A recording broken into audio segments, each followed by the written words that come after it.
রমাদান মাসকে কেন্দ্র করে আমরা বিভিন্ন নেক আমল করে থাকি। এর বিশেষ ঘটনাটা কি, বিশেষত্ব কি? আল্লাহ পাক এর উত্তর দিয়েছেন সূরাতুল বাকারা এর 185 নম্বর আয়াতে। আল্লাহ রাব্বুল আলামিন বলছেন, বা'দা আউযু বিল্লাহি মিনাশ শাইতানির রাজিম, আল্লাহ পাক বলছেন, শাহরু রমাদানাল্লাযী উনজিলা ফীহিল কুরআন, রমাদান সেই মাস যেই মাসে কুরআনুল কারীম নাজিল করা হয়েছে। কি নাজিল করা হয়েছে? রমাদান সেই মাস যেই মাসে কুরআনুল কারীম নাজিল করা হয়েছে। হুদাল লিন্নাস, পুরো মানব জাতির জন্য হেদায়েত স্বরূপ। ওয়া বাইয়িনাতিন মিনাল হুদা ওয়াল ফুরকান, কোরআন হচ্ছে বাইয়িনাত, সুস্পষ্ট প্রমাণ, নিদর্শন, এবং ফুরকান, সত্য মিথ্যা, ন্যায় অন্যায়ের একমাত্র মানদণ্ড। সত্য মিথ্যা, হক বাতিল, ন্যায় অন্যায় এর মানদণ্ড কি মানুষের জ্ঞান নাকি আল্লাহর ওহী? আল্লাহ পাকের সর্বশেষ ওহীর নাম কি? তাওরাত, জাবুর, ইনজিল না কোরআন? আল্লাহ পাক বলছেন সর্বশেষ ওহী, সত্য মিথ্যার চূড়ান্ত মানদণ্ড আল কোরআন আল্লাহ পাক নাজিল করেছেন রমাদান মাসে। বলেন সুবহানাল্লাহ। রমাদান মাসে একটা রাত আছে লাইলাতুল কদর। লাইলাতুল কদর 27 রমাজানেই হবে জরুরি না। শেষ দশকের বিজোড় রাতগুলোর যে কোনো রাতে লাইলাতুল কদর হতে পারে। হতে পারে 21-এর রাত, হতে পারে 23 বা 25 বা 27 বা 29। ইন্না আনজালনাহু ফি লাইলাতুল কদর, আল্লাহ পাক বলছেন নিঃসন্দেহে আমি কোরআনকে নাজিল করেছি লাইলাতুল কদরে। ওয়ামা আদরাকা মা লাইলাতুল কদর, হে নবী আপনি কি জানেন লাইলাতুল কদর কি জিনিস?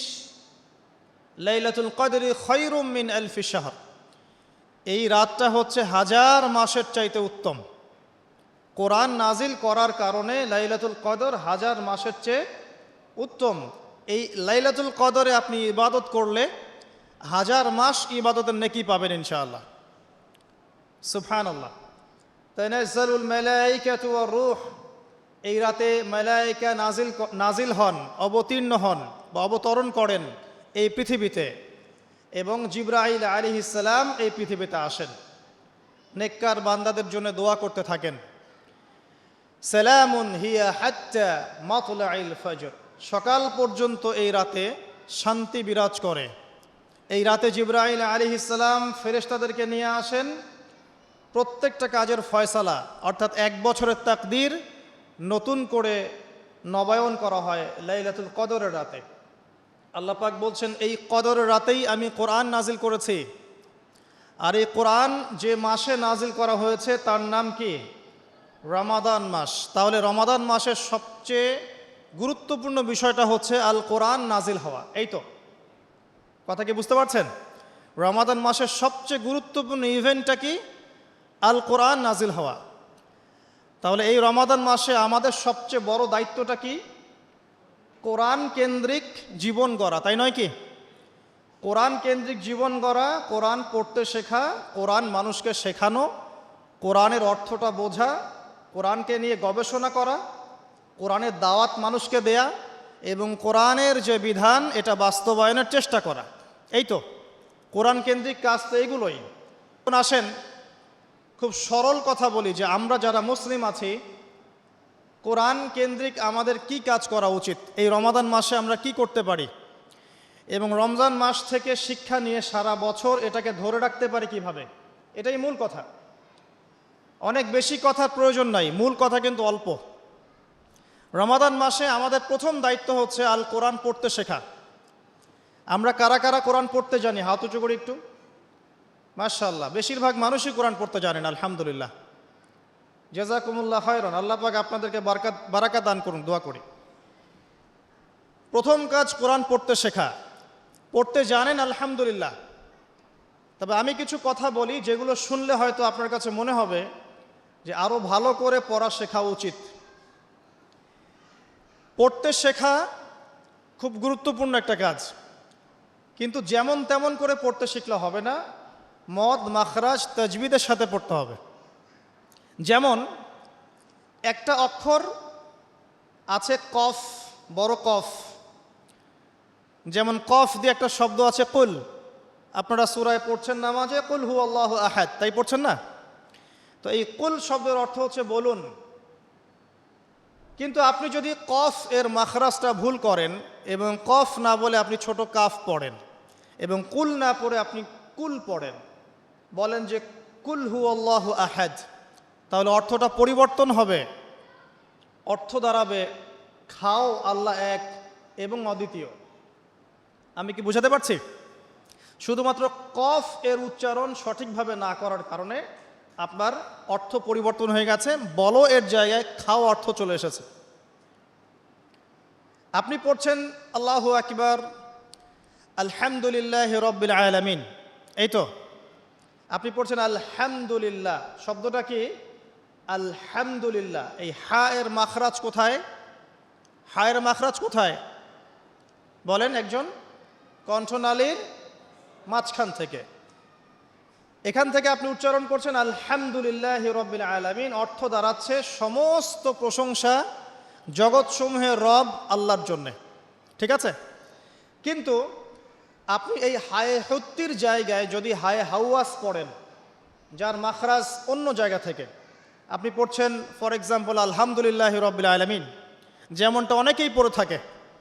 কেমন আছেন? আলহামদুলিল্লাহ ভালো আছে, তাই না? কেমন আছেন? আলহামদুলিল্লাহ ভালো আছে। তো আলহামদুলিল্লাহ না বলে সে বলেছে আলহামদুলিল্লাহ। তো যে হায়ের উচ্চারণ পরিবর্তন হয়ে গেছে, এই কারণে অর্থ পরিবর্তন হয়ে দাঁড়াবে যে সমস্ত নিন্দা আল্লাহর জন্যে, যিনি জগৎসমূহের রব। আমার কথা কি বুঝতে পারছেন? শুধু হা এর মাখরাজ ভুল হওয়ার কারণে এই সমস্যা হলো। তাই যারা পড়তে শিখেছি আরও ভালো করে পড়তে শিখি, মদের সাথে, মাখরাজের সাথে, তাজবিদের সাথে সমস্ত নিয়মকানুনগুলো আবার চর্চা করি, যাতে আপনার তিলাওয়াতটা 100% বিশুদ্ধ হয়। আল্লাহ পাক তৌফিক দান করুন। ফর এক্সাম্পল একটা উদাহরণ দিচ্ছি। আলিফ লাম মিম, সূরা বাকারার প্রথমে আছে না আলিফ লাম মিম? এই আলিফ লাম মিমের অর্থ আছে, কিন্তু আল্লাহ ছাড়া এই অর্থ কেউ জানেন না। এর অর্থ আমরা করতে পারবো না, কিন্তু অর্থ আছে। যালিকাল কিতাব লা রাইবা ফিহ, এটা এমন একটা কিতাব যে কিতাবের মধ্যে কোনো সন্দেহ নাই, কোনো সন্দেহ নাই। এই যে নাই এর অর্থটা হচ্ছে লা মানে নাই, লা রাইবা কোনো সন্দেহ নাই। রাইব মানে সন্দেহ, লা মানে না। লা রাইবা কোনো সন্দেহ নাই, ফিহি এর মধ্যে মানে এই কিতাবের মধ্যে। এখানে লায়ের উপর কি মদ আছে? লায়ের উপরে কি মদ আছে না? লাকে টানতে হবে না? কি বলেন? লাকে টানতে হবে না? লাকে টানতে হবে। লা রাইবা ফি, লাকে টানতে হবে। এই যে বলি আমরা লা ইলাহা, লাই টান নাই? লা ইলাহা, লাই টান আছে না? আছে। ইল্লাল্লাহ, কোনো ইলাহ নেই আল্লাহ ছাড়া। তো এই যে আপনি পড়ছেন লা রাইবা ফি, ঠিক আছে, কিন্তু আপনি যদি মতটাকে ভুল করেন এবং আপনি পড়েন যালিকাল কিতাব লা রাইবা ফি, লায়ে কি করেন নাই? মত করেন নাই, লাই আপনি টানেন নাই, কিন্তু পড়েছেন যালিকাল কিতাব লা রাইবা ফি। অর্থ কি হবে? অর্থ হবে এটা এমন একটা কিতাব যে কিতাবে অবশ্যই সন্দেহ আছে। আমি মনে হয় বুঝাতে পারছি না। তখন অর্থ দাঁড়াবে এমন যে এটা এমন একটা কিতাব যেই কিতাবে অবশ্যই সন্দেহ আছে। যদি আপনি লায়ে টান না দেন তাহলে অর্থ পরিবর্তন হবে। আপনি পড়ছেন কুল ইয়া আইয়ুহাল কাফিরুন, বলুন হে কাফেররা, লা আ'বুদু, আমি ইবাদত করি না, মা তা'বুদুন, যার ইবাদত তোমরা করো বা তোমরা করছো। তো এখানেও লায়ের মধ্যে মদ আছে, লা আ'বুদু মা তা'বুদুন। কিন্তু আপনি যদি মদ না করেন, যদি পড়েন কুল ইয়া আইয়ুহাল কাফিরুন লা আ'বুদু মা তা'বুদুন, অর্থ কি হবে? বলুন হে কাফেররা, বলুন হে নবী হে কাফেররা, আমি অবশ্যই তার ইবাদত করি যার ইবাদত তোমরা করো। নাউযুবিল্লাহ। আমি কি বুঝাতে পারছি ভাই? অক্ষরের পরিবর্তনের কারণে, উচ্চারণের পার্থক্যের কারণে, টান কম বেশি হওয়ার কারণে কোরআনের অর্থ ঈমান থেকে কুফরির দিকে যেতে পারে। কথা কি বুঝতে পারছেন? অতএব যারা কোরআন তেলাওয়াত করা শিখেছেন আবারও শেখেন, শেখার কোনো শেষ নাই।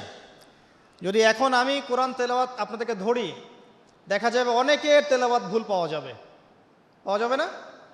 অতএব এই রমাদান মাসটাকে কাজে লাগান, রমজান মাসে কোরআন তেলাওয়াত করা শেখেন। ইমাম সাহেবের কাছে শেখেন, মুয়াজ্জিন সাহেবের কাছে শেখেন, আলেমের কাছে আসেন, মাদ্রাসায় যান। যদি এগুলো সুযোগ না থাকে, অনলাইনে অনেক কোর্স করানো হচ্ছে, অনলাইনে কোর্স করেন।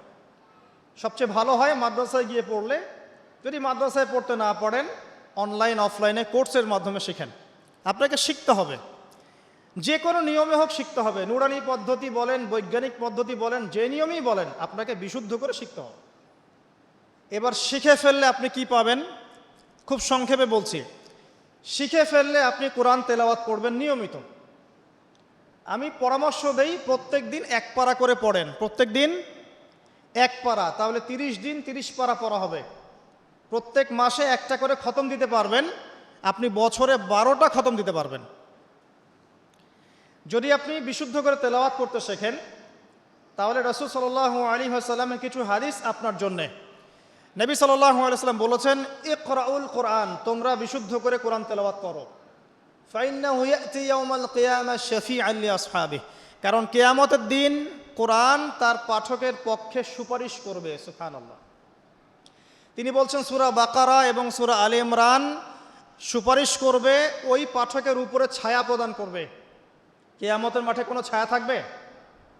আল্লাহর আরশের ছায়া থাকবে, কোরআন আপনাকে ছায়া দিবে। সূরা আলে ইমরান, সূরা বাকারা আপনাকে ছায়া দিবে। বিশুদ্ধ করে তেলাওয়াত করা শিখলে আপনি রাত্রেবেলা সূরা মুলক তেলাওয়াত করবেন। কোন সূরা?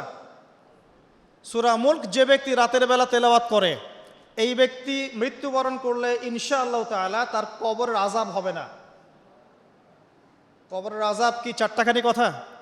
সূরা মুলক তেলাওয়াত করলে এই ব্যক্তিকে সূরা মুলক কবরের আযাব থেকে বাঁচিয়ে দিবে ইনশাআল্লাহ। 30টা আয়াত মুখস্থ করে ফেলতে পারেন। কোরআন তেলাওয়াত করা শিখলে আপনি আয়াতুল কুরসি পড়তে পারবেন। কোনটা? আল্লাহু লা ইলাহা ইল্লা হুয়াল হাইয়ুল কাইয়ুম, এখান থেকে শেষ পর্যন্ত। সূরা বাকারার আয়াত নাম্বার 255। প্রত্যেক ফরজ নামাজের পর যে ব্যক্তি বিশুদ্ধ করে আয়াতুল কুরসি তেলাওয়াত করবে, মৃত্যু ছাড়া তার জান্নাতে যাওয়ার কোনো বাধা নাই। সুবহানাল্লাহ। আর ছোট্ট সূরা আছে কিছু, সূরা ফালাক, সূরা নাস, সূরা ইখলাস। সকালে 3 বার সূরা ইখলাস, 3 বার ফালাক, 3 বার নাস। বিকেলবেলা বা সন্ধ্যার পরে 3 বার সূরা ইখলাস, 3 বার ফালাক, 3 বার নাস। নবী সাল্লাল্লাহু আলাইহি ওয়াসাল্লাম বলছেন, এই ব্যক্তিকে দৃশ্য অদৃশ্যের যাবতীয় ক্ষতি থেকে বাঁচানোর দায়িত্ব আল্লাহ নিয়ে নেবেন ইনশাআল্লাহ। কোনো বিপদ আপদ বালা মুসিবত হঠাৎ করে আপনাকে আক্রমণ করবে না ইনশাআল্লাহ। এরপরে আছে সূরা বাকারার শেষের 3টা আয়াত, লিল্লাহি মা ফিস সামাওয়াতি, এখান থেকে ফানসুরনা আলাল কওমিল কাফিরিন পর্যন্ত। নবী সাল্লাল্লাহু আলাইহি ওয়াসাল্লাম বলেছেন, যে ব্যক্তি রাতের বেলা এই আয়াতগুলো তেলাওয়াত করবে, সারা রাত নফল নামাজ পড়লে যে নেকি হতো, এই 3টা আয়াত তেলাওয়াত করলে সে নেকি হয়ে যাবে ইনশাআল্লাহ। এগুলো কি চারটাখানি কথা? সূরা আলে ইমরানের শেষের 10টা আয়াত রাতের বেলা তিলাওয়াত করা সুন্নাহ, সারা রাত নফলের নেকি পাওয়া যায়। সূরাতুল কাফিরুন, কুল ইয়া আইয়ুহাল কাফিরুন, এই সূরাটা যদি কেউ ঘুমানোর সময় পাঠ করে, রাতে শোয়ার সময় পাঠ করে, আল্লাহ নবীজি বলছেন সেই ব্যক্তিকে আল্লাহ পাক শিরকের পাপ থেকে বাঁচাবে। কোন পাপ? শিরকের পাপ। আর আমি অনেক লেকচারে বলেছি যে প্রতি 1000-এ 999 জন মানুষ জাহান্নামে যাবে। প্রতি 1000-এ 999 জন মানুষ জাহান্নামে যাবে। তাদের আমল নামায় যে পাপটা থাকবে তার নাম হচ্ছে শিরক। কথায় শিরক, কাজে শিরক, বিশ্বাসে শিরক। আর এই শিরকে এখন আমরা হাবুডুবু খাচ্ছি। মুসলিমরা বিশ্বাস করে আল্লাহ ছাড়া অন্য কেউ সন্তান দিতে পারে। বিশ্বাস করে না? বিশ্বাস করে। মানুষ এখন বিশ্বাস করে আল্লাহ ছাড়া অন্য কেউ মহাবিশ্ব সৃষ্টি করেছে, বা মহাবিশ্ব এমনি এমনি সৃষ্টি হয়েছে বিগ ব্যাংয়ের মাধ্যমে, আল্লাহ সৃষ্টি করে নাই। মানুষ মনে করে জমিনে মানুষের বিধান চলবে, আল্লাহর বিধান জাদুঘরে থাকবে। এটা মানুষ মনে করে। মানুষ মনে করে মানুষ আল্লাহর হালালকে হারাম করতে পারে, আল্লাহর হারামকে হালালও করতে পারে। এটা মানুষের স্বাধীনতা, বাক স্বাধীনতা, ব্যক্তি স্বাধীনতা। মানুষ মনে করে। মানুষ মনে করে যে আল্লাহ ছাড়া অন্য কাউকে সেজদা করা যায়, আল্লাহ ছাড়া অন্য কেউ সন্তান দিতে পারে, আল্লাহ ছাড়া অন্য কেউ ভালো মন্দের মালিক, জীবন মৃত্যুর মালিক, কল্যাণ অকল্যাণের মালিক। মানুষ এগুলো মনে করে। মানুষ এখন শিরিকে হাবুডুবু খাচ্ছে, বিশ্বাসে শিরিক করে, কথায় শিরিক করে, অথবা কাজে শিরিক করে। মুসলিমরা আল্লাহ ছাড়া অন্য কাউকে সেজদা করে না, মুসলিমরা কবরে সেজদা করে না, মাজারে সেজদা করে না, মুসলিমরা কবরকে কেন্দ্র করে তাওয়াফ করে না, মুসলিমরা হাতে সুতা বালা পড়ে না, মুসলিমরা হাতে আংটি পড়ছে এবং মনে করছে যে এই আংটি ওকে রোগ থেকে বাঁচাবে, এই সুতা ওকে রোগ থেকে বাঁচাবে। মুসলিমরা চন্দ্র সূর্য গ্রহ নক্ষত্রের কাছ থেকে কল্যাণ কামনা করে। মুসলিমরা মনে করে যে মানুষ আগামীকালকের আবহাওয়া বলতে পারে। মুসলিমরা রাশি চক্রে বিশ্বাস করে। মুসলিমরা টিয়া পাখির কথাই বিশ্বাস করে। দেখেন রাস্তার পাশে টিয়া পাখি বসে আছে, ভাগ্য গণনা করছে। এগুলো মুসলিমরা করে। শিরকের শেষ নাই। আমি একটা বইয়ের নাম বলি মাঝে মাঝেই, বইটার নাম হচ্ছে কিতাবুত তাওহীদ। কি নাম? কিতাবুত তাওহীদ। এই বইটা বাসায় কিনেন, দেখবেন শিরিক কত প্রকার, কি কি সব কিছু লেখা আছে এখানে, এবং কতভাবে আমরা শিরিক করি এটা লেখা আছে এখানে, বাঁচবেন কিভাবে সেটাও লেখা আছে। যাই হোক, সূরাতুল কাফিরুন যে ব্যক্তি শোয়ার সময় পড়বে, আল্লাহ পাক তাকে শিরিকের পাপ থেকে বাঁচিয়ে রাখবেন ইনশাআল্লাহ তাআলা। আল্লাহ পাক শিরকের একটা গোপন পাপ আছে, গোপন শিরক, রিয়া, মানুষকে দেখানোর জন্য আমল করা, লোক দেখানো আমল। এটা থেকেও আল্লাহ পাক বাঁচাবে সেই ব্যক্তিকে, যে ব্যক্তি সূরা কাফিরুন রাতের বেলা তেলাওয়াত করবে ঘুমানোর সময় ইনশাআল্লাহ তাআলা। আর অনেক সূরা আছে। কারো যদি চোখ লাগা, বদনজর, জিন ঘটিত কোনো সমস্যা হয়, সূরা জিনের প্রথম 10টা আয়াত পরে দম করে ফু দিবেন, দেখবেন ইনশাআল্লাহ রোগী ভালো হয়ে গেছে ইনশাআল্লাহ। কারো যে কোনো অসুস্থতা থাকলে চিকিৎসা করবেন, ওষুধপত্র খাবেন, সব ঠিক আছে। তার আগে সূরা ফাতিহা পড়বেন। সূরা ফাতিহা পড়ে নিজের গায়ে দম করবেন, পানিতে দম করে খাবেন, দেখবেন সূরা ফাতিহার মধ্যে শিফা আছে। সূরা ফাতিহার মধ্যে শিফা আছে। এই সূরা আরেকটা নাম হচ্ছে আয়াতুশ শিফা। এই সূরার মধ্যে শিফা আছে, আরোগ্য আছে, আর অনেক আয়াত আছে, এগুলো বলতে গেলে সময় শেষ হয়ে যাবে। প্রথম যে কাজ আমাদের, সেটা হলো আল কোরআনকে বিশুদ্ধ করে পড়তে শেখা। আমার কথা কি বুঝতে পারছেন? যারা পড়া শিখেছেন আবার পড়া শেখেন। কারণ কি আমি বললাম, আপনার অক্ষরের পার্থক্যের কারণে, মদ মাখরাজের পার্থক্যের কারণে, তাজবিদের নিয়মের ভুল ত্রুটির কারণে অর্থ পরিবর্তন হয়ে যেতে পারে। তখন সারাটা জীবন আপনি ভুল পড়ে যাবেন। আর আমি এটা আপনাকে হলফ করে বলতে পারি যে আপনি কোরআন যতটুকু তেলাওয়াত করছেন এবং নামাজে যে আরবিগুলো পড়ছেন, এগুলোর মধ্যে অনেক ভুল ভ্রান্তি আছে, আপনি জানেন না। যদি আপনি কোনো আলেমের কাছে যান, তাকে শোনান, তিনি আপনার ভুল ধরাতে পারবেন। অতএব আবার বিশুদ্ধ করে পড়া শেখেন, আল্লাহ পাক তৌফিক দান করুন। নবীজি বলেছেন সাল্লাল্লাহু আলাইহি ওয়াসাল্লাম, মান ক্বারাআ হারফাম মিন কিতাবিল্লাহি ফালাহু হাসানা। কেউ যদি একটা হরফ তেলাওয়াত করে কোরআনের, তার নেকি হবে কত নেকি? আল হাসানাতু কাআশরি আমসালিহা। এক নেকি 10 দিয়ে গুণ করা হবে। অর্থাৎ একটা হরফ তেলাওয়াত করলে 10 নেকি হবে ইনশাআল্লাহ। আলিফ লাম মিম পড়লে 10 নেকি হয় না, আলিফ লাম মিম পড়লে 30 নেকি হয়। কারণ আলিফ একটা হরফ, লাম একটা হরফ, মিম একটা হরফ। আপনি কি জানেন কোরআনে কতগুলো হরফ আছে? আল কোরআনে 600টা পৃষ্ঠা আছে। কত পৃষ্ঠা? একটা হাফেজি কোরআনে 600 পৃষ্ঠা থাকে। প্রত্যেক 20 পৃষ্ঠায় একটা করে পারা শেষ হয়। প্রত্যেকটা পৃষ্ঠার মধ্যে 15টা করে লাইন থাকে। কয়টা লাইন থাকে? 15টা লাইন থাকে। প্রত্যেকটা লাইনের মধ্যে 9টা করে গড়ে শব্দ থাকে। গড়ে 9টা করে শব্দ থাকে। এক পৃষ্ঠায় দেখবেন 134 বা 135টা শব্দ থাকবে। এখন 600কে আপনি 135 দিয়ে গুণ করলে দেখবেন আল কোরআনে 77,800টা শব্দ আছে। 77,800টা শব্দ আছে, মানে প্রায় 78,000 শব্দ আছে। এটা হলো শব্দের কথা বললাম। এই শব্দগুলো সব নতুন শব্দ নয়, এগুলো বের হয়েছে মাত্র 4 থেকে 4,500 শব্দ থেকে। মাত্র 4 থেকে 4,500 শব্দ থেকে। এই শব্দগুলো আবার 3 ভাগে ভাগ করা যায়। এক ভাগ হচ্ছে নাউন্স। নাউন্স তো বোঝেন, বিশেষ্য, যেগুলোকে আমরা ইসম বলি। যেমন আল্লাহ, মুহাম্মদ, জিবরিল, মিকাইল, ইব্রাহিম, ইসমাইল, এগুলো নাউন, মানে বিশেষ্য। একগুলো আছে ফেল বা ক্রিয়াপদ, যেমন না'বুদু, নাস্তাইন, নাতরুকু, ইয়ামালুন, ইয়াফআলুন ইত্যাদি। অনেকগুলো আছে ফেল, মানে ক্রিয়া। এই ফেলগুলোই মূল জিনিস, এগুলো ভার্বস। এগুলো 2 ভাগে ভাগ করা যায়, ফেলে মাজি এবং ফেলে মুদারে, অতীতকাল এবং বর্তমান ভবিষ্যৎকাল। আরেকগুলো আছে হরফ বা অব্যয়, এগুলোকে আমরা ইংরেজিতে বলি প্রোনাউন্স বা প্রিপোজিশন বা কনজাংশন, ইন্টারজেকশন, এগুলো সব কিছু মিলেই হরফ। এই অল্প কিছু শব্দ থেকে কোরআনের ৭৮,০০০ শব্দ বের হয়েছে। কোরআনের যদি কেউ ৪০০ থেকে ৫০০টা মাজদার জানে, মাত্র ৪০০ থেকে ৫০০টা মাজদার, ইনশাআল্লাহ তাআলা সে কোরআনের ৭০% অনুবাদ করতে পারবে ইনশাআল্লাহ। কথা কি বুঝতে পারছেন? হয়তো কিছু বুঝতে পারছেন না। মাত্র ৪০০ থেকে ৫০০টা মাজদার, মূল ওয়ার্ড, রুট ওয়ার্ড কেউ যদি জানে, এবং এই একটা শব্দ থেকে অনেকগুলো শব্দ তৈরি করার ট্রান্সফরমেশন পদ্ধতি আছে, একটা আরবি ব্যাকরণ একটা পদ্ধতি আছে, যে একটা শব্দ থেকে আপনি অনেকগুলো শব্দ তৈরি করতে পারবেন। আরবিতে এরকম পদ্ধতি আছে। এই পদ্ধতিটা যদি সে জানে এবং এই সিনোনিমসগুলো, ভোকাবুলারিগুলো মনে রাখতে পারে, মাজদারগুলো মনে রাখতে পারে, ইসিমগুলো মনে রাখতে পারে, হরফের ব্যবহারগুলো জানে, সে ইনশাআল্লাহ তাআলা অল্প সময়ের মধ্যে ৭০% কোরআনের অনুবাদ করতে পারবে ইনশাআল্লাহ।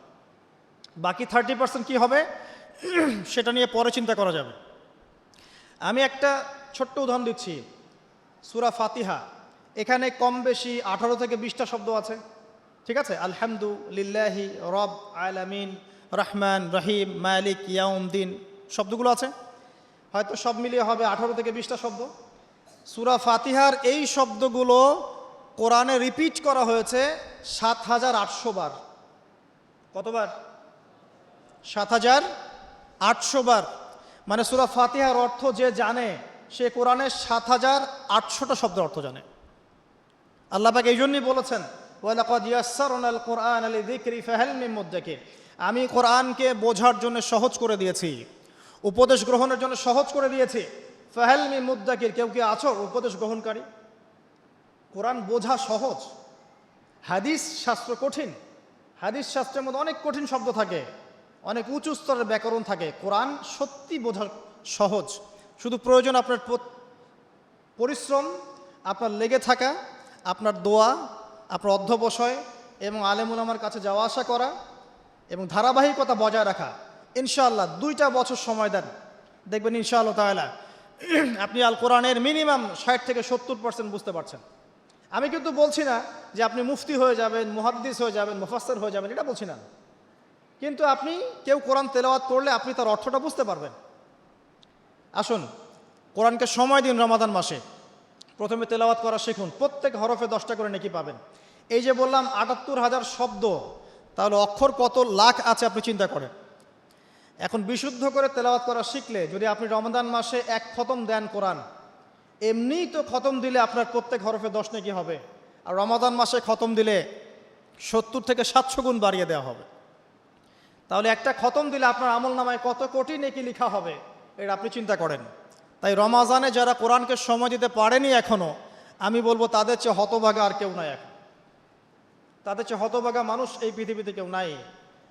আর তার জন্য আফসোস, যে ব্যক্তির বয়স হয়ে গেছে, বার্ধক্যে চলে গেছে, কিন্তু কোরআন বিশুদ্ধ করে তেলাওয়াত করার সৌভাগ্য হয়ে ওঠে নাই।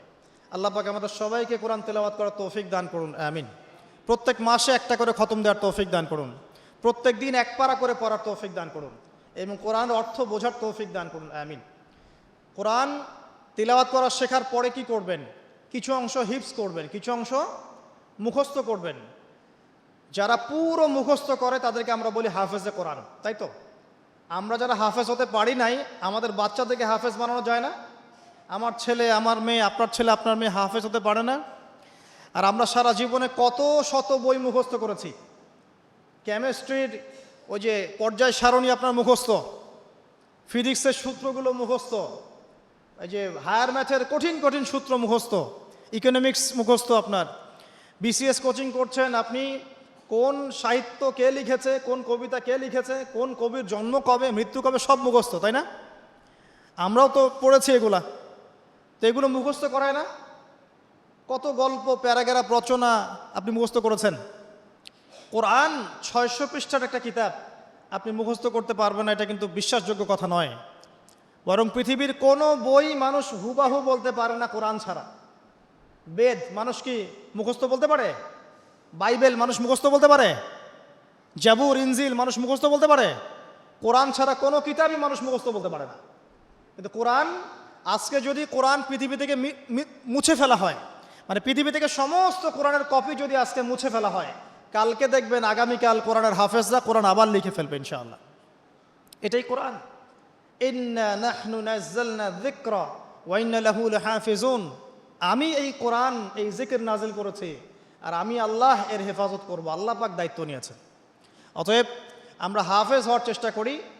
এখন কথা হচ্ছে, আমরা সবাই তো আর 30 পারা হাফেজ হতে পারবো না, তাই তো?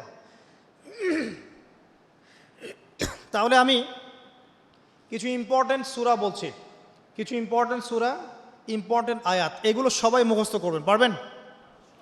1 নম্বর সূরা ফাতিহা, 2 নম্বর সূরা বাকারার প্রথম 5টা আয়াত, এরপর সূরা বাকারার 255 নম্বর আয়াত, আয়াতুল কুরসি, এরপর সূরা বাকারার শেষের 3টা আয়াত, এরপর সূরা আলে ইমরান শেষের 10 আয়াত, এরপর সূরা কাহফ প্রথম 10 শেষ 10, এরপর সূরা জিন প্রথম 10, এরপর সূরা মুমিনুন শেষের আয়াতগুলো, শেষের 10টা আয়াতের মতো, সূরা ফুরকান শেষের কিছু আয়াত, সূরা ফালাক, সূরা নাস, সূরা ইখলাস, সূরা কাফিরুন, এগুলো পারা যাবে না?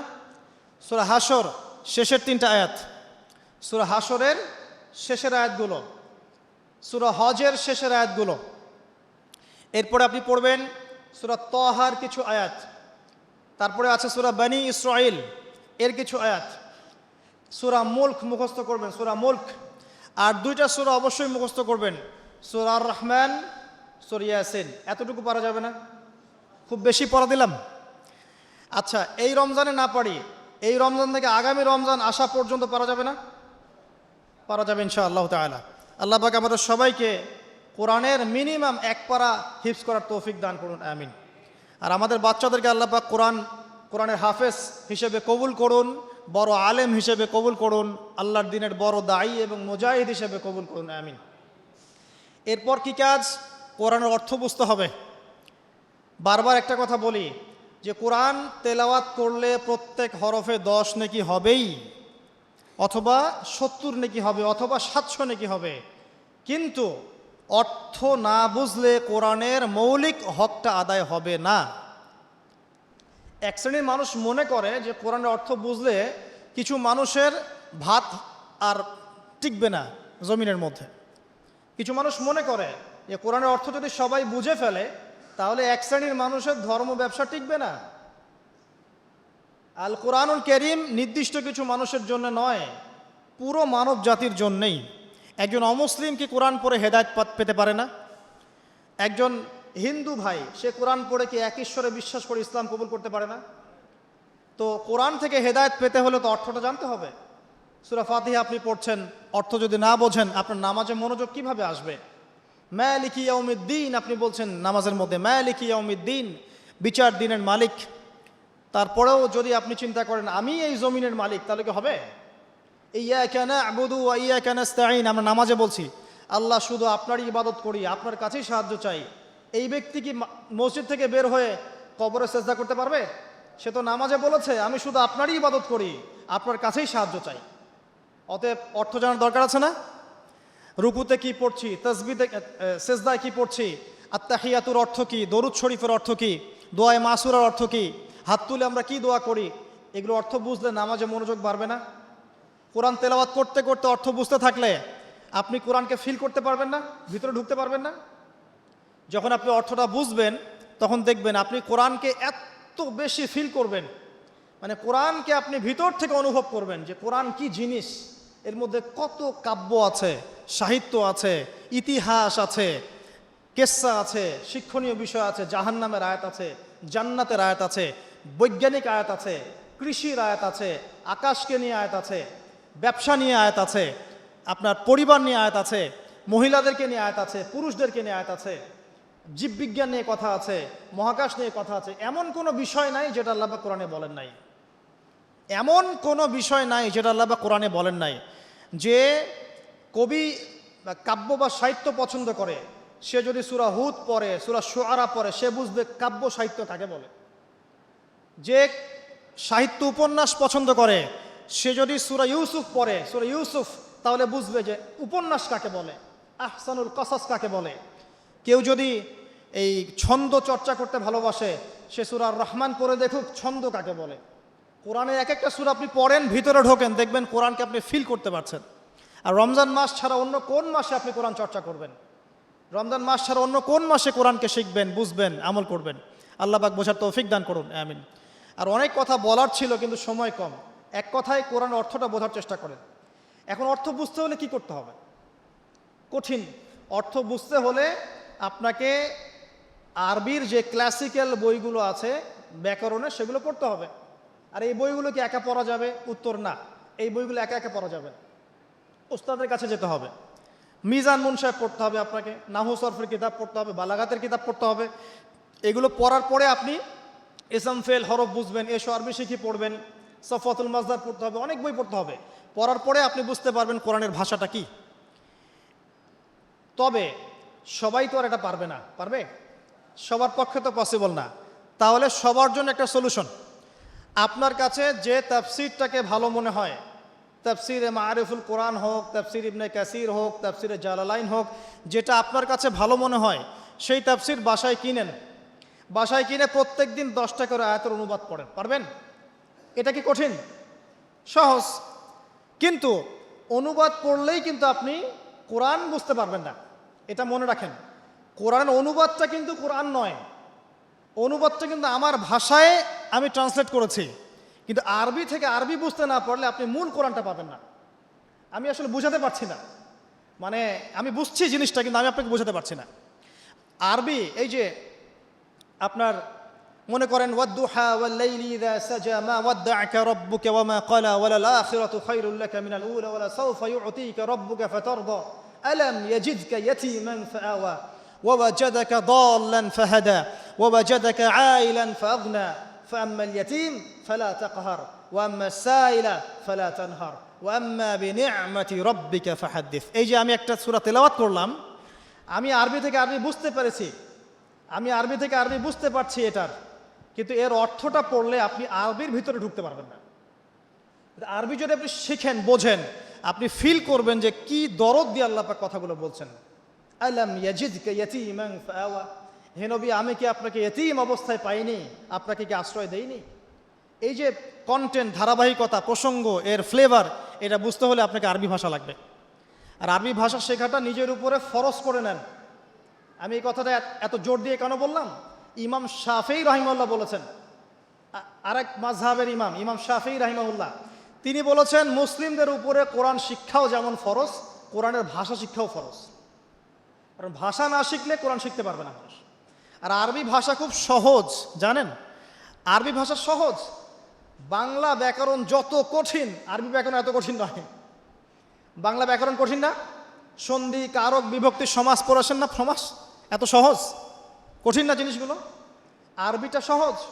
ইংরেজিতে আপনি টেন্স পড়ছেন, ভয়েস, ন্যারেশন, কত কি পড়ছেন না? কঠিন। আরবিটা কিন্তু সহজ।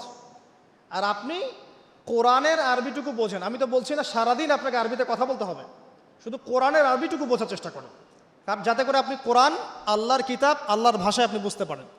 আল্লাহ পাক তৌফিক দান করুন। আর যারা একেবারেই পারছেন না, অনুবাদ কিনেন, বাসায় তাফসির কিনেন, বাসায় 10টা করে আয়াত পড়েন, অনুবাদ পড়েন। কিন্তু অনুবাদ পড়েই ফতোয়াবাজি করবেন না, অনুবাদ পড়ে ফতোয়াবাজি করবেন না। অনুবাদ পড়ে অনেকে কিন্তু আবার গোমরাও হয়ে গেছে। এক শ্রেণী মানুষও বের হয়েছিল, এখনও আছে, যে কোরআন মানি, হাদিস মানি না। অনুবাদ করে দেখবে যে অনুবাদে লেখা আছে ওয়ালাকাদ সাররাফনা ফি হাযাল কুরআন লিন-নাস মিন কুল্লি মাসাল, কোরআনে আল্লাহ পাক সব বিষয়ে ব্যাখ্যা করেছেন। তখন সে বলবে কোরআন যথেষ্ট, হাদিসের দরকার নাই। এই যে আল্লাহ পাক কোরআনে বলেছেন, দলিল আছে। তো কোরআন পড়েও মানুষ বিভ্রান্ত হতে পারে। কিন্তু অতএব অনুবাদ পড়ে যেটা বুঝবেন না, অবশ্যই আলেম ওলামার কাছে আসবেন। এবং আমি সবসময় বলি, বাংলাদেশের প্রেক্ষাপটে কওমি ঘরানার ওলামায়ে কেরাম যারা আছেন তাদের কাছে জ্ঞানের গভীরতা অনেক বেশি। এই কথাটা আমি বলেছি, বাস বলেছি, এর পিছনে অনেক ভিত্তি আছে। আমি যাচাই বাছাই করে, গবেষণা করে, অভিজ্ঞতার আলোকে কথাটা বলেছি। হুট করে আপনার বুঝে নাও আসতে পারে, কিন্তু কওমি ঘরানার ওলামায়ে কেরাম যারা আছেন তাদের মাঝে কিছু কিছু বিষয়ে ত্রুটি বিচ্যুতি থাকতে পারে, কিন্তু উসুলের জ্ঞান, আরবি ভাষার জ্ঞান, তাফসিরের জ্ঞান, হাদিসের জ্ঞান, এমনকি মারেফত, এই বিষয়গুলো তাদের মধ্যে অনেক বেশি আছে। এই জন্যে আমি তাদের কথা বলি গর্বের সাথে যে আলহামদুলিল্লাহ, বাংলাদেশে আল্লাহ পাক এই শ্রেণীর উলামায়ে কেরামকে দিয়ে ধন্য করেছেন। তাদের কাছে যান, তাদের কাছে গিয়ে পড়াশোনা শেখেন, সোহবতে যান, যেটা বুঝবেন না আপনি জিজ্ঞাসা করবেন, নিজে ফতোয়া দেওয়ার চেষ্টা করবেন না। আল্লাহ পাক বোঝার তৌফিক দান করুন, আমিন। আমি শেষ করছি আর 10 মিনিটের মধ্যে ইনশাআল্লাহ। তো 3টা কাজ আমরা শিখলাম। রমজান মাস কোরআন নাজিলের মাস, এই মাসে কোরআন শিখতে হবে 1 নাম্বার। যারা তেলাওয়াত করতে জানি না অবশ্যই তেলাওয়াত করা শিখবো, যারা জানি আবারও শিখবো ইনশাআল্লাহ। 2 নাম্বার, আমাদেরকে অবশ্যই কিছু অংশ মুখস্থ করতে হবে। যদি পুরো অংশ মুখস্থ করতে নাও পারি, কিছু কিছু সূরা আয়াত বলেছে এগুলো মুখস্থ করবেন ইনশাআল্লাহ তাআলা। 3 নাম্বার, অবশ্যই কোরআনের অর্থ বোঝার চেষ্টা করবেন, আরবি ভাষা শিখবেন, না পারলে তাফসীর কিনে পড়বেন, উলামায়ে কেরামের কাছে গিয়ে জিজ্ঞাসা করে জেনে নেবেন, সব বিষয়ে নিজে ফতোয়া দিতে যাবেন না। 4 নাম্বার, রমজান মাস শুধু কোরআন শিক্ষা এবং বোঝার মাস নয়, মানুষকে শেখানোরও মাস। যারা কোরআন আমরা জানি বুঝি অন্যকে শেখাতে হবে। মসজিদ ভিত্তিক কোরআন শেখানোর ক্লাস চালু করতে হবে, মাদ্রাসা ভিত্তিক চালু করতে হবে, অনলাইনে চালু করতে হবে, অফলাইনে চালু করতে হবে, এবং রমজানের এই শিক্ষাটাকে সারা বছর ধরে রাখতে হবে। সারা বছর কোরআনের কোর্সগুলো যেন চালু থাকে, মসজিদে, মাদ্রাসায়, আমাদের এলাকা ভিত্তিক বা অনলাইনে অফলাইনে কোরআনের কোর্স যেন চালু থাকে। তাহলে কি হবে, সারাটা জীবন সারাটা বছর কোরআন কেন্দ্রিক সময় কাটাতে পারবো ইনশাআল্লাহ তাআলা। আপনি বিশ্বাস করেন কোরআন আপনার সবচেয়ে সেরা বন্ধু হবে ইনশাআল্লাহ। আপনি কোরআন নিয়মিত তেলাওয়াত করেন, একদিন যদি তেলাওয়াত না করেন ওই দিন মনের মধ্যে আপনার অস্থিরতা তৈরি হবে। খেয়াল করে দেখবেন, মনটা আপনার অস্থির হয়ে যাবে, মনে হবে কি জানি আপনি আজকে করেন নাই। কোরআন আপনার মনের দরজায় এসে কোরআন আনবে, আজকে আমাকে পড়ো নাই, আজকে আমাকে পড়ো নাই। এমনও মানুষ আছে, আমার পরিবারের মধ্যেও আছে আলহামদুলিল্লাহ, যে কোরআন পড়তে বসলে একাধারে 3, 4, 5, 6 পারা পড়ে শেষ করে ফেলবে, এমন আছে। আজকে কয় পারা পড়েছো? আজকে 4 পারা পড়া শেষ আলহামদুলিল্লাহ। যারা পড়ার ভিতরে ঢুকে যায়, পড়ার ভিতরে ঢুকে গেছে, অর্থ বুঝছে, দেখবেন তার খাওয়ার ঠিক নাই, ঘুমের ঠিক নাই, তার পেশাব পায়খানাও ঠিক নাই, সে পড়ছে আর পড়ছে, পড়ছে আর পড়ছে। দেখবেন এই মহব্বত তৈরি হবে তখন যখন আপনি কোরআনটা বুঝবেন, সময় দিবেন। আমরা নিয়াত করি আল্লাহ পাক আমাদের সবাইকে প্রত্যেক দিন কোরআনকে সময় দেওয়ার তৌফিক দান করুন, আমিন। এবং কোরআন তেলাওয়াত করলে যে নেকি হবে, আল্লাহ পাক আপনার প্রতি রহম করবেন, বরকত দিবেন, আপনার জন্য পরকালে কোরআন সুপারিশ করবে। শুধু তাই না, আপনি শারীরিক মানসিকভাবে সুস্থ থাকবেন। কোরআন ওয়ানুনাজ্জিলু মিনাল কোরআন মা হুয়া শিফাউ ওয়া রাহমা, কোরআনের মধ্যে আল্লাহ পাক শিফা এবং রহমত নাজিল করেছেন। কোরআনের শিফা আছে, শিফা আরোগ্য আছে। যারা বেশি বেশি কোরআন তেলাওয়াত করে তারা কম অসুস্থ হয়। এবং আরেকটা কথা বলি, এখন আমাদের দুনিয়ার অনেক চাপ না, মাথায় অনেক প্রেশার নিতে হয় না, পারিবারিক চাপ, অফিসের চাপ, ব্যবসার চাপ নিতে হয় না। যে যত বেশি কোরআন তেলাওয়াত করে তার মাথার চাপ নেওয়ার ক্ষমতা তত বেশি হয়। উসমান রাদিয়াল্লাহু আনহুর বাড়ি ঘেরাও করে রেখেছে এক শ্রেণীর মানুষ, যারা তাকে হত্যা করতে চাচ্ছে, তারাও নাকি মুসলিম। তিনি জানেন যে এখন তারা এসে তাকে হত্যা করবে। শেষ সময় হলে আপনি কি করতেন? কিছু একটা তো করতেন, পালানোর চেষ্টা করতেন, অথবা ওসিয়ত করতেন, বা কিছু একটা করতেন, বা ওদেরকে প্রতিহত করার চেষ্টা করতেন। উসমান রাদিয়াল্লাহু আনহু কোরআন খুলে তেলাওয়াত করতে শুরু করলেন। তেলাওয়াত করতে করতে করতে করতে এই 1 পারা কি 1.5 পারা এই কাছাকাছি এসেছেন, তখন ওরা পিছন থেকে তার দাড়িটা ধরে গলার মধ্যে ছুরি চালিয়ে দিয়েছে। উসমান রাদিয়াল্লাহু আনহু যিন্নুরাইন, দুইজন মেয়ের, রাসূল সাল্লাল্লাহু আলাইহি ওয়াসাল্লামের 2 মেয়ের জামাই, জান্নাতের সার্টিফিকেট প্রাপ্ত মানুষ, তাকে মানুষ জবাই করে হত্যা করেছে, তাকে মানুষ জবাই করে হত্যা করেছে। তার গলার থেকে এই রক্তের ফিনকি গিয়ে কোরআনের উপর গিয়ে পড়লো। শেষ আমল ছিল তার কোরআন তেলাওয়াত। মানুষ যখন কোরআনের মধ্যে ডুবে যায় তখন এখানেই শান্তি পায়। আর এখন আমরা শান্তি খুঁজছি মিউজিকের মধ্যে, তাই না? পর্নোগ্রাফির মধ্যে, সিরিয়াল দেখতে, ইউটিউবিং করতে, ফেসবুকিং করতে, আড্ডাবাজি করতে, ক্যারাম খেলতে, জুয়া খেলতে, এগুলো তো শান্তি খুঁজে। এগুলো শান্তি দেয় না, এগুলো সাময়িক বিমোহিত করে, সাময়িক একটা মজা দিবে আপনাকে, শান্তি দিবে না। কোরআনে ডুবে যান, আপনি শান্তি পাবেন, দেখবেন ইনশাআল্লাহ তাআলা। আজকে বাসায় গিয়ে একটা রিকোয়েস্ট আমার, অনেক কিছুই তো বলতে পারি, একটা খালি কথা বলছি। সূরা ইউসুফ নাম শুনেছেন? সূরা ইউসুফটাকে ভালো করে পড়েন, জাস্ট একটা সূরা পড়ুন, জাস্ট একটা সূরা। সূরা ইউসুফটাকে আজকে বাসায় গিয়ে প্রথম থেকে শেষ পর্যন্ত পড়েন, দেখেন কি ট্র্যাজেডি, কি ঘটনা। একজন নবী, তার এতগুলো সন্তান, একটা সন্তান অত্যন্ত সুন্দর, তার প্রতি হিংসা করা হয়। তার ভাগ্য দেখবেন, তার ভাগ্য ঘুরছে কিভাবে। একবার নবীর বাড়ি থেকে কুয়ার মধ্যে, কুয়া থেকে বাজারে, বাজার থেকে রাজপ্রাসাদে, রাজপ্রাসাদ থেকে জেলখানায়, জেলখানা থেকে এই যে একদম রাষ্ট্রপ্রধান, কি ভাগ্য ঘুরে ঘুরে আসছে, কি ট্র্যাজেডি, এর বালাগাত, এর ছন্দ, এর উপন্যাসের সাহিত্য আপনি পড়ে দেখেন। আল্লাহ পাক বলেছেন আহসান আল কসাস, দুনিয়াতে সবচেয়ে সেরা গল্প হচ্ছে সূরা ইউসুফ। আজকে পড়ে দেখেন, পড়েন, কোরআন আপনার ভিতর ঢুকে যাবে ইনশাআল্লাহ। আমার এই নসিহত যার যার কাছে পৌঁছে যাবে, তারা যদি আমার কথা শুনে কোরআনের ভিতর ডুবে যান, আমার লেকচার সার্থক, আলহামদুলিল্লাহ। এটাই চাচ্ছি, আপনারা কোরআন কেন্দ্রিক সময় দেন। অনেক বড় বড় স্লোগান দিয়ে কোনো লাভ নাই যে আল্লাহর জমিনে আল্লাহর দিন কায়েম করতে হবে ইত্যাদি ইত্যাদি। যতক্ষণ পর্যন্ত প্রত্যেক ঘরে ঘরে কোরআনওয়ালা মানুষ তৈরি না হবে, যতক্ষণ পর্যন্ত আমরা সবাই কোরআনের হকগুলো আদায় না করব এবং কোরআনের আলোকে জীবন না গড়ছি, ততক্ষণ স্লোগান দিয়ে আইওয়াস শোডাউন করে কোনো লাভ নাই। লাভ আছে? প্রত্যেক ঘরে ঘরে কোরআনওয়ালা মানুষ তৈরি করতে হবে। আমি আমার আলোচনা শেষ করছি, আর কয়েকটা কথা বলে শেষ করছি। সেটা হলো যে এই বিষয়গুলোর পাশাপাশি আমাদেরকে কোরআনের আদেশগুলো মেনে চলার চেষ্টা করতে হবে। শুধু জানবো কিন্তু আমল করব না, এমনটা করলে চলবে না। জানি বুঝি আমলও করতে হবে। কোরআনের আদেশ কেমন? আল্লাহর সাথে শিরক করা যাবে না, তাওহীদে থাকতে হবে, 5 ওয়াক্ত নামাজ পড়তে হবে, আপনার নিসাব পরিমাণ সম্পদ হলে যাকাত দিতে হবে, রমজান মাসে সওম রাখবেন, সামর্থ্য হলে হজ করবেন, প্রতিবেশীর খোঁজ নেবেন, আত্মীয়তার সম্পর্ক বজায় রাখবেন, পিতামাতার খেদমত করবেন ইত্যাদি। সত্যবাদিতার পরিচয় দিবেন, সবসময় সত্য কথা বলবেন, ন্যায়ের পথে থাকবেন। এই যে কথাগুলো কোরআনে আছে না, এই কথাগুলো কিন্তু আগেকার ধর্মগ্রন্থের মধ্যেও ছিল না? ছিল। তো এগুলো কিন্তু অসাম্প্রদায়িক কথা, এগুলো সাম্প্রদায়িক কোনো কথা নয়। কারণ প্রত্যেক ধর্মগ্রন্থে এই কথাগুলো ছিল। সত্য কথা বলতে হবে, পিতামাতার খেদমত করতে হবে, মানুষের সাথে ভালো আচরণ করতে হবে, সব ধর্মগ্রন্থে ছিল। এগুলো কোরআনেও আল্লাহ পাক আবার নাজিল করেছেন। কি জন্যে? যাতে করে আমরা আমল করতে পারি। আল্লাহ পাক আমাদেরকে আমল করার তৌফিক দান করুন, আমিন। একই সাথে কোরআনের যত নিষেধ আছে, এই নিষেধগুলো বর্জন করতে হবে। শুধু আমল করব, নিষেধ ছাড়বো না, এমনটা হবে না। এমনটা করলে হবে? নিষেধও বর্জন করতে হবে। আপনি নামাজ পড়ছেন, আলহামদুলিল্লাহ, সুদটাও ছেড়ে দেন। আপনি যাকাত দিচ্ছেন, আলহামদুলিল্লাহ, ঘুষ নিয়েন না।